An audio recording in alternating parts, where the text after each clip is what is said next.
अस्सलामुअलैकुम रहमतुल्लाहि वबरकातुहू। कैसे हैं आप सब? Welcome to my YouTube channel the English prism. आज के इस लेक्चर में हम डिस्कस करने वाले हैं आलमगीर हाशमी की पोएम पाकिस्तान मूवमेंट। अपने प्रीवियस लेक्चर में हम आलमगीर हाशमी की बायोग्राफी, इनका राइटिंग स्टाइल और इनकी एक पोएम डिस्कस कर चुके हैं। अगर आप इनकी बायोग्राफी या इनका राइटिंग स्टाइल जानना चाहते हैं तो आप हमारी प्रीवियस वीडियो को ज़रूर देखिएगा। आज की जो वीडियो है वो है पाकिस्तान मूवमेंट के बारे में।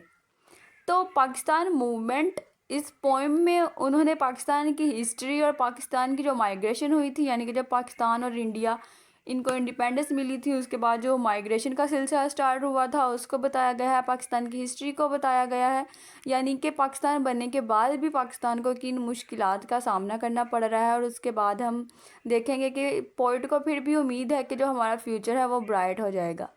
तो स्टार्ट करते हैं आज की वीडियो। इसमें हम इस पोएम की line by line translation with explanation भी देखेंगे, फिर लास्ट में हम इसके थीम्स भी डिस्कस करेंगे। Movement sure millions moving from that side to this side, from this side to that side and back again sometimes. अब क्या हुआ है, इंडिपेंडेंस हमें मिल चुकी है तो क्या हुआ है कि लोगों ने मूव करना शुरू कर दिया। मिलियंस ऑफ पीपल क्या कर रहे हैं, उन्होंने माइग्रेशन स्टार्ट कर दिया है। कुछ लोग क्या है कि वो पाकिस्तान से इंडिया मूव कर रहे हैं और कुछ लोग जो हैं वो इंडिया से पाकिस्तान मूव कर रहे हैं। और कुछ ऐसे लोग हैं कि जो हिजरत करने के बाद फिर वो दोबारा वापस उसी जगह पे चले गए हैं, यानी कि उनको समझ नहीं आ रहा कि अब वो क्या करें। Across the thoughtful movement wherein stood those who were undecided and suspect, like border posts signifying the mid frontier। यानी कि अब वो कह रहे हैं कि कुछ लोग ऐसे हैं जो कि अभी भी अनडिसाइडेड हैं, यानी कि उनको अपना फ्यूचर जो है ना वो किसी में नज़र ही नहीं आ रहा। उनको समझ नहीं आ रही कि उनको पाकिस्तान में ही रहना चाहिए अगर वो पाकिस्तान में थे, या उनको समझ नहीं आ रही कि उनको पाकिस्तान छोड़ के इंडिया चले जाना चाहिए। अगर वो इंडिया में है तो उनको ये समझ नहीं आ रही कि वो इंडिया में रहें या वो पाकिस्तान में चले जाएं, यानी कि अनडिसाइडेड। और कुछ लोग ऐसे हैं कि उन्होंने पहले माइग्रेशन कर लिया, अब वो फिर दोबारा वापस चले गए हैं। जैसे हमारे पास एक पाकिस्तान लिटरेचर में ही है एन अनरिटन एपिक, इंतज़ार हुसैन ने लिखा है वो वर्क। उसमें जो हमारे पास करैक्टर है पिशवा का, वो भी क्या है इंडिया में था तो वो पाकिस्तान में मूव कर जाते हैं और बाद में क्या होता है कि वो फिर मूव कर जाते हैं, यानी कि बैक कर जाते हैं इंडिया में, लेकिन रास्ते में फिर उनकी डेथ हो जाती है। यानी कि वो क्या है कि बैक अगेन सम टाइम्स, यानी कि लोगों को समझ ही नहीं आ रही थी, इतनी जो हालात हैं वो इतने ज़्यादा ख़राब हो चुके थे। मुस्लिम्स और जो हिंदूज़ थे, इसके अलावा जो सिख्स थे, उनकी बहुत ज़्यादा लड़ाइयाँ हो रही थी, एक दूसरे को कत्ल किया जा रहा था। तो लोगों को समझ नहीं आ रही थी कि वो वहीं पर रहें या उनको वो जगह छोड़कर कहीं और शिफ्ट हो जाना चाहिए। नेक्स्ट हमारे पास है this sultry summer if you know what I mean behind us, the blistering journeys on foot, the grinding ox cart expeditions, the slow steamy railways and their motors behind us. अब sultry summer की यहाँ बात की जा रही है, यानी कि हॉट एंड ह्यूमिड। जब इंडिपेंडेंस हासिल हुई थी, यानी कि जब ये दोनों कंट्रीज जो है वो आज़ाद हो गए थे, और टाइम पीरियड कौन सा था, गर्मियों का था, क्योंकि 14 अगस्त 1947 अगस्त में हमें आज़ादी मिली थी। तो आप जानते हैं जो अगस्त जुलाई और ये अगस्त के जो मंथ होते हैं वो बहुत ज़्यादा हॉट होते हैं, ह्यूमिड होते हैं, बहुत ज़्यादा जो हालत है वो ख़राब हो जाती है। अब वो महीने थे और क्या लोग कर रहे थे, लोग माइग्रेशन कर रहे थे। कुछ लोग क्या है कि उन्होंने पैदल सफ़र करना शुरू कर दिया था, कुछ लोग क्या है कि वो जो स्टीमी रेलवेज़ हैं उनके ऊपर सफ़र कर रहे थे। रेलवेज़ भी क्या थी कि जो ट्रेनें जिनमें लोग बैठ जाते थे, तकरीबन 75% जो लोग थे उनकी डेथ हो जाती थी उसमें, क्योंकि जो लोग थे उनके ऊपर हमला कर देते थे। बहुत ज़्यादा फसादात जो थे वो मचे हुए थे। तो एक्सपीडिशंस हो रही थी, यानी कि एक्सपीडिशन का मतलब हमारे पास होता है कि journey bye group of people.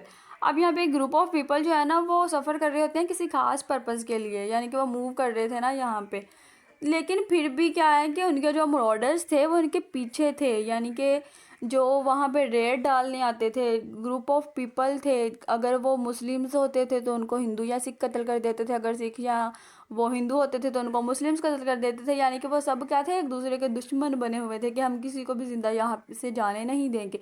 वो हमेशा उनका पीछा करते रहते थे। This slit throats of the mobility mall functioning. Slit throats का मतलब हमारे पास ये है कि उनके जो गले हैं वो कटे हुए थे, यानी कि उनके जो गले हैं वो काट देते थे। माल फंक्शनिंग का मतलब है कि फेल टू फंक्शन नॉर्मली, के वहाँ पे जितने उनको कहा गया था ना कि जैसे अंग्रेज़ों ने कहा था कि हम आपको आज़ादी दे रहे हैं, तो जो लोग मूव करना चाहें वहाँ रेलवेज़ काम करेंगी, कि ट्रेनों में लोग जो हैं वो माइग्रेशन करेंगे, ट्रेन में बैठ जाएं, वो जहाँ पे जाना चाहें वहाँ पे चले जाएं, या उनको एयरप्लेन दिए जाएंगे। तो यहाँ पे वही बताया जा रहा है कि ऐसा कुछ भी नहीं हुआ था। डिज़ायर इंग्लैंड्स फॉन्ड प्रोमिसेस, जितने भी उन्होंने प्रोमिसेस किए थे वो क्या थे, वो फेक प्रोमिसेस थे, और लोगों के गले काटे जा रहे थे, उनको ऐसे ज़िबा किया जा रहा था जैसे कि वो जानवर हो। And स्नफ्ड out love of the communal streets, और उनका जो जो प्यारो मोहब्बत है जो कि आज़ादी से पहले था, यानी कि जो लोग थे एक दूसरे के साथ फिर भी अच्छा ताउन कर लेते थे, लेकिन अब वो क्या था, अब वो बिल्कुल ही ख़त्म हो चुका है। अब कुछ भी वहाँ पे नहीं रहा सिवाय जुल्म ज़्यादती के। Then moonlight shadows of the lead changing of the colours, यानी कि अब इन सब का जो कलर है वो बदल चुका है, सबके असली चेहरे जो हैं वो सामने आ चुके हैं। And 47 burning cities behind us, अब ये 1947 की बात कर रहे हैं कि वहाँ पे अब क्या है कि ऐसे है कि जैसे आग लग चुकी है शहरों में। Think this is where we wanted to be, अब वो यहाँ पे कह रहे हैं कि सोचो ये वो जगह है जब जहाँ हम चाहते थे कि हम आ जाएं, यानी कि वो मूवमेंट की बात कर रहे हैं, 1940 की बात कर रहे हैं, कि जब उन्होंने सोचा था कि हम अलहदा कंट्री अब लेकर ही रहेंगे, तो अब वो कह रहे हैं कि सोचो ये वो जगह थी जिसके बारे में हमने कोशिश की है, यानी कि जो हमारे फोर फादर्स हैं उन्होंने इतनी ज़्यादा स्ट्रगल किया है कि ये वो जगह है जहाँ पे आके हमें मारा जा रहा है। From this beginning of our time a land as beautiful as a poet's dream, और even before he found it the Arab sailors act of faith. अब यहाँ पे वो कह रहे हैं कि ये वो लैंड है जिसकी जो शायर हैं, यानी कि जो पोइट थे, उनका ख्वाब था कि ये एक बहुत ब्यूटीफुल लैंड है। यहाँ पे रेफ़र किया जा रहा है अल्लामा इकबाल को। उनका ख्वाब था ना कि पाकिस्तान जो है वो बनेगा, हम अलग जो मुस्लिम्स हैं वो उनकी अलग स्टेट होनी चाहिए। तो वो कह रहे हैं कि ये वो ब्यूटीफुल लैंड है कि जो अल्लामा इकबाल हैं उन्होंने इस बारे में ख्वाब देखा था। अरब सेलर जहाँ पे मोहम्मद बिन कासम को बताया जा रहा है कि वो भी यही क्या चाहते थे कि जो मुस्लिम्स हैं वो एक आज़ाद रियासत में आ जाएं, उनको भी जो उनके रिलीजियस राइट्स हैं वो दिए जाएं और वो आज़ादाना सारे काम कर सके। तो वो कह रहे हैं कि ये वो सब कुछ है, यानी कि ये वो लैंड है जिसके लिए हमने इतनी ज़्यादा कोशिश की थी, और ये भी कोई खुशगवार वाक़या नहीं है उनके लिए। I have surely come across it before in one of the books or what I imagined on an alien shore. अब यहाँ पे जो फर्स्ट वाला हमारा पार्ट था ना जिसमें माइग्रेशन के बारे में बताया गया वो ख़त्म हो चुका है। अब नेक्स्ट पार्ट है यहाँ पे ना, जो सेकंड स्टैंजा यानी कि जो सेकंड पार्ट है उसमें पोइट वो कह रहे हैं कि जब ये माइग्रेशन हुई थी ना तब मैं नहीं था, लेकिन मैंने माइग्रेशन को ना इमेजिन कर लिया है। कैसे? थ्रू द बुक्स, यानी कि उन्होंने बुक्स पढ़ी हैं, उन्होंने ये सारी चीज़ें पढ़ी हैं, फिर उन्होंने इमेजिन कर लिया है कि कैसे कैसे हुआ होगा। अब वो क्या है कि वो एक शोर पर बैठे हुए हैं, perhaps appointed by time for a landfall, that's my board this my oars the sails down. अब वो क्या कर रहे हैं, वो एक इमेजिनरी वर्ल्ड में चले गए हैं। अब वो यानी कि जैसे प्रेजेंट में है, लेकिन अब वो पास्ट में मूव करना उन्होंने शुरू कर दिया कि वो वहाँ पे जा रहे हैं, वो सब कुछ देखने वाले हैं। अब उनके पास वो कह रहे हैं कि उनके पास एक बोट है, उनके ओर्स हैं, ओर्स हमारे पास होते हैं वो जो चप्पू होते हैं जिनकी वजह से हम कश्ती चलाते हैं। और उन्होंने सेल्स डाउन, यहाँ पे मेटाफर को यूज़ किया गया है, यानी कि सेल्स डाउन उन्होंने पास्ट की तरफ यहाँ पे मूव करना शुरू कर दिया, जो कि पॉसिबल नहीं है, यानी कि ये इमेजरी को यूज़ कर रहे हैं। The movements upward from the south and the choice considerable. अब उन्होंने साउथ की तरफ जो है वो अपनी जर्नी को स्टार्ट कर लिया है, और वो कह रहे हैं कि ये जो चॉइस है ये कंसिडरेबल है, यानी कि जो उन्होंने फैसला किया है पास्ट की तरफ मूव करने का ये रीज़नेबल है। For my compass may be fixed by some dusky Eskimos I can tent up in a high rise wait out the passing plane through starlight till dawn. अब उन्होंने क्या किया है, खुद को टेंट अप कर लिया एक हाई राइज में, यानी कि उन्होंने एक खैमा लगा लिया एक ऊंची जगह पे, कोई पहाड़ की शक्ल है वहाँ पे उन्होंने क्या किया कि खैमा लगा लिया। अब वहाँ पे वो कह रहे हैं कि यहाँ पे एस्किमोस हैं। एस्किमोस यहाँ पे बता ऐसे लोग हैं, ऐसे लोग थे, ये 1979 की यहाँ पे बात की जा रही है। कुछ ऐसे लोग थे जो कि अलास्का से नॉर्थर्न कनाडा और साउथर्न साइबेरिया आर्कटिक ये जो है ना इन कंट्रीज से बिलोंग करते थे। तो वो आ गए थे यहाँ पे। उन्होंने वो चाहते थे कि ये पाकिस्तान को ना वो कैप्चर कर लें। पाकिस्तान को क्या, वो पूरी वर्ल्ड को यहाँ पे कैप्चर करना चाहते थे। इंडियन ओशन तक वो रास्ता चाहते थे और बाद में उनका प्लान था कि जो पाकिस्तान के जितने भी नेबरिंग कंट्रीज़ हैं उनको पाकिस्तान के ख़िलाफ़ भड़काएंगे और पाकिस्तान को भी कैप्चर कर लेंगे, क्योंकि पाकिस्तान ग्रीन लैंड थी, इसमें बहुत ही ज़्यादा अच्छी जगहें भी थी, तो वो उसको भी कैप्चर करना चाहते थे। तो यहाँ पे अब वो कह रहे हैं कि वहाँ पे वो वेट कर रहे हैं, अब वो यानी कि सुबह तक देखेंगे, तारों की रोशनी में बैठ रही हैं और वो उन प्लेन्स को देख रहे हैं जो कि वहाँ से गुजर रहे हैं यूएसएसआर के। The sea lines kid on imagery eyes. अब ये जो सी लाइन है ना, ये यूएसएसआर मेरिनर जो है ना, ये उनके लिए वर्ड यूज़ किया जा रहा है कि वो एक इमेजिनरी जो आइस है उसके ऊपर अब आ रहे हैं, ट्रांसफिक्सिंग द वर्ल्ड, यानी कि अब वो वर्ल्ड को कैप्चर करने की कोशिश कर रहे हैं with a new axis of summer. अब यहाँ पे न्यू एक्सिस ऑफ समर क्या यहाँ पे बात की जा रही है, जैसे आज़ादी हुई थी वो भी समर था, अब ये जब आए थे ये भी समर में ही आए हैं। तो दिसंबर 1979 में इन्होंने अफ़गानिस्तान को भी कैप्चर कर लिया था तकरीबन। तो यहाँ पे फिर वही बात बताई जा रही है कि वही यानी कि समर है, वही सब कुछ है। अब ये लोग फिर क्या है कि यहाँ पे वर्ल्ड को कैप्चर करने आ गए हैं। देयर आइज़, सॉरी यहाँ पे ई आना था, डब्ल्यू यहाँ पे मिसप्रिंट हो गया है, तो there eyes turning liquid green. अब यहाँ पे वो बता रहे हैं कि उनकी जो आंखें हैं ना वो ग्रीन होना शुरू हो गई है, यानी कि जो पाकिस्तान का फ्लैग है वो ग्रीन है और पाकिस्तान की जो लैंड है वो भी ग्रीन है। इसका मतलब ये है कि वो पाकिस्तान के बिल्कुल करीब आ चुके हैं, कि वो बिल्कुल यानी कि अपने मकसद के करीब हैं, इसलिए उनकी जो आइज़ हैं वो ग्रीन में कन्वर्ट हो चुकी हैं। The granary of the north gets a southward push into freedom and feeds nearly everyone. अब उन्होंने कहा कि जो अनाज था ना, जो उन्होंने यहाँ पे रखा हुआ था, ज़ख़ीरा करके रखा हुआ था, वो क्या है कि अब उससे जो सबके पेट भरे जा रहे थे, यानी कि वो इन चीज़ों को देख के खुश हो रहे थे कि हम पूरी वर्ल्ड को कैप्चर कर लेंगे, पाकिस्तान के पास बहुत कुछ है, जितने भी ये कंट्रीज़ हैं, पाकिस्तान है, अफ़गानिस्तान है, इंडिया है, यहाँ पे बहुत कुछ है, तो हम क्या करेंगे, हम इनको टारगेट करेंगे और सब कुछ इनसे छीन लेंगे। Until the quaking elements rumble again in the earth's बैली।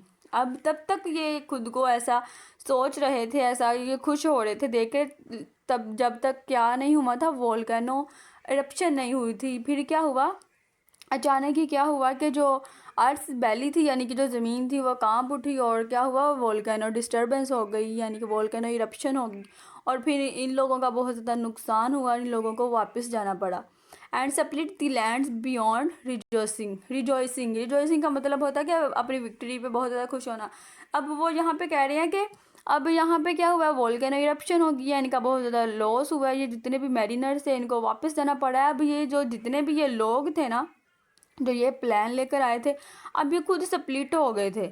इनकी बहुत ज़्यादा यहाँ पे क्या हुई थी कि ये उसमें डिवाइड हो गए थे, बहुत ज़्यादा कैटेगरीज इनकी बन गई थी, ये स्प्लिट आउट हो गए थे, यानी कि ये विक्ट्री मनाने की बजाय खुद ही स्प्लिट हो गई थी। Fraud fields like the cracks in times caused inside a number a kind of fall. अब ये क्योंकि नंबर्स में तकसीम हो गए थे ना, यानी कि ये खुद ही क्या हुआ, स्प्लिट आउट हो गए, तो ये उन्होंने कहा कि अ काइंड ऑफ फॉल है, यानी कि उनका तो ये फॉल हुआ है, लेकिन ये पाकिस्तान की एक बेहतरी थी, पाकिस्तान के फ्यूचर के लिए भी बहुत बेहतर था। But the people rising everywhere. अब यहाँ पे वो बात कर रहे हैं, लेकिन जो पाकिस्तान के लोग थे ना, उन्होंने फिर से राइज करना शुरू कर दिया। Free to grow how they will if they will. अब क्या हुआ है, ये सब कुछ होने के बाद उन्होंने कहा है कि पाकिस्तान के जो लोग थे ना, उन्होंने फिर से दोबारा राइज करना शुरू कर दिया, फिर से स्ट्रगल करना शुरू कर दिया है, वो फ्री टू ग्रो हो चुके हैं। अब प्रेजेंट के टाइम में पाकिस्तान को यूएसएस जो मैरिनर्स हैं उनसे कोई ख़तरा नहीं है। अब वो फिर उनको कह रहे हैं कि how they will if they will, यानी कि वो कैसे करेंगे, वो सारा प्लान जो उन्होंने बनाया था उसको कैसे अब दोबारा करेंगे, अगर वो करना चाहें भी तो ऐसा पॉसिबल नहीं है। It is the cyclical crops I was looking eight. अब यहाँ पे ना जो सेकंड हमारा पार्ट था वो ख़त्म हो चुका है और ये थर्ड पार्ट शुरू हुआ है। It is the cyclical crops I was looking at and the interminable deltas of hope where the rivers are either in torrent of slow endless flow. अब ये जो लाइन है हमारे पास, where the rivers are either in torrent of slow endless flow, ये हमारे पास metaphor as a metaphor use हुई है। अब यहाँ पे वो कह रहे हैं कि हमारा जो फ्यूचर है ना वो चेंज हो सकता है, यानी कि हमें अच्छी होप होनी चाहिए, हमें पॉजिटिव होके स्ट्रगल करनी चाहिए कि हम पाकिस्तान के जो फ्यूचर है, जो हमारी नेशन है, उसको और ज़्यादा बेहतर कर सकते हैं। यानी कि एक साइक्लिकल क्रॉप्स की तरह है कि जैसे आप बहुत ज़्यादा स्ट्रगल करेंगे, अगर आप एक अच्छी फसल बोते हैं, अच्छे बीज बोते हैं, तो आपको उससे अच्छी फसल भी तो मिलती है ना। तो वही वो कह रहे हैं कि आप अच्छे बीज बोएं, यानी कि आप अच्छे काम करें, अच्छी स्ट्रगल करें, दिल से स्ट्रगल करें, तो पाकिस्तान का जो फ्यूचर है वो इंशाल्लाह ब्राइट हो जाएगा। The past being a curious valley. अब पॉइंट यहाँ पे कह रहे हैं कि जो पास्ट है ना, ये क्यूरियस वैली की तरह है, और जो प्रेजेंट है वो इंटेंस है। The present tense. Future is the only flower worth tending in this earth. अब यहाँ पे वो कह रहे हैं कि जो फ्यूचर है वो एक ब्राइट फ्लावर की तरह है, जो कि और भी ज़्यादा ब्राइट हो सकता है। Where I sow my words, and you know, these good trees bear fruit round the air discreetly, moving along the waterways and four seasons of the faithful sun. अब यहाँ पे moving along the waterways, ये भी metaphor as a metaphor ही use हुआ है। अब यहाँ पे वो फिर कह रहे हैं कि यहाँ पे जो मैं अपने वर्ड्स है ना, उनको उनको जैसे बीज बोते हैं, उनको मैं बो रहा हूँ कि जैसे जो अच्छे बीज हम बोते हैं उनसे अच्छी फसल निकलती है, तो ऐसे मेरे अल्फाज से भी क्या होगा कि लोग इंस्पायर होना शुरू होंगे, वो स्ट्रगल करना स्टार्ट कर देंगे। और जो जैसे अच्छे जो दरख्त होते हैं उनसे फल निकल आता है, यानी कि हर साल वो फल देते हैं और फिर क्या होता है कि वो देते ही रहते हैं। तो ऐसे ही वो कह रहे हैं कि जो उनके वर्ड्स हैं वो भी ऐसे ही काम करेंगे, और जो पाकिस्तान की जो कौम है वो इंशाल्लाह अच्छी होगी, उभरेगी, और इनका जो फ्यूचर है वो भी ब्राइट होगा। यहाँ पे हमारी पोइम ख़त्म होती है। अब इसको एक बार फिर देख लेते हैं कि इस पोइम के 3 हमारे पास पार्ट है। जो फर्स्ट पार्ट है उसमें उन्होंने माइग्रेशन की बात की है कि आज़ादी हासिल करने के बाद जो लोगों ने माइग्रेट किया था, यानी कि जो माइग्रेशन हुई थी उसमें क्या बहुत जुल्म सितम हुआ था, बहुत ज़्यादा ज़्यादतियाँ हुई थी, बहुत ज़्यादा मुश्किल टाइम था वो। और पाकिस्तान बनने के बाद, यानी कि आज़ादी हासिल करने के बाद भी जो जद्दोजहद है वो ख़त्म नहीं हुई थी, उसके बाद भी पाकिस्तान को बहुत सी मुश्किलात का सामना करना पड़ रहा था, और आज के दौर में भी बहुत सी मुश्किलात का सामना करना पड़ रहा है। तो तब फिर वो हिस्ट्री के बारे में बताते हैं, यूएसएसआर जो मैरिनर्स हैं उनके बारे में बताते हैं कि उन्होंने कैसे वर्ल्ड को कैप्चर करने की कोशिश की थी। और जो थर्ड वाला पार्ट है इसमें फिर वो कहते हैं कि फिर भी उन्हें होप है, यानी कि उन्होंने होपफुल वे में कहा है कि हमारा फ्यूचर जो है वो ब्राइट होगा, क्योंकि जो पाकिस्तानी नेशन है वो बहुत ही अच्छे तरीके से काम करेगी, स्ट्रगल करेगी। यानी कि जो पोइट है उनको भी होप है कि जो पाकिस्तान है वो स्ट्रगल कर कर एक दिन पूरी दुनिया में चमकेगा। नेक्स्ट हमारे पास इसके थीम्स है। ये जो पोएम है इसमें उन्होंने नेशनल आइडेंटिटी की बात की है, पैट्रियटिज्म और लॉयल्टी की बात की है, उसके अलावा फ्रीडम और इंडिपेंडेंस को बयान किया गया है, कल्चरल हेरिटेज को बताया गया है, हिस्टोरिकल रिफ्लेक्शन है, जैसे कि हमने उनके बारे में पढ़ा है कि कैसे उन्होंने पाकिस्तान को जो है वो कैप्चर करने की कोशिश की, जो पाकिस्तान के अंदर जो ग्रीन लैंड्स हैं उनको हासिल करने की कोशिश की। तो ये हिस्टोरिकल रिफ्लेक्शन था, कल्चरल हेरिटेज को बताया गया और फ्रीडम और इंडिपेंडेंस को बताया गया, यानी कि जो फर्स्ट हमारे पास स्टैंजा है फर्स्ट पार्ट में बताया गया। उसके अलावा पैट्रियटिज्म और लॉयल्टी की बात हुई है कि पाकिस्तान के लोगों ने कैसे स्ट्रगल की है, पाकिस्तान के लिए इतनी ज़्यादा जानें कुर्बान की हैं अपनी नेशनल आइडेंटिटी को हासिल करने के लिए। उसके अलावा द स्ट्रगल फॉर इंडिपेंडेंस है, रोल ऑफ द लीडर्स है, सिग्निफिकेंस ऑफ पाकिस्तान है कि पाकिस्तान जो है ये एक अच्छा कंट्री ही है शुरू से, लेकिन फिर भी क्या है कि यहाँ के लोगों को सप्रेस किया जा रहा है ताकि जो पाकिस्तान है वो मज़ीद अच्छा ना हो सके। इसके अंदर जो ज़खायर हैं, जितने भी हमारे पास यहाँ पे ज़खायर है जैसे तेल वगैरह है, इनको यूज़ करने की परमिशन नहीं होती। अगर परमिशन होती है, यानी कि जब अच्छा काम करना शुरू कर देते हैं तो फिर हमें मज़ीद सप्रेस किया जाता है ताकि जो पाकिस्तान है वो और ज़्यादा इस दुनिया के नक्शे पर उभर ना सके। आई होप आपको इस लेक्चर की समझ आ गई होगी। तो कल इंशाल्लाह मिलते हैं नेक्स्ट वीडियो में। Don't forget to like share and subscribe my channel. अल्लाह हाफिज़।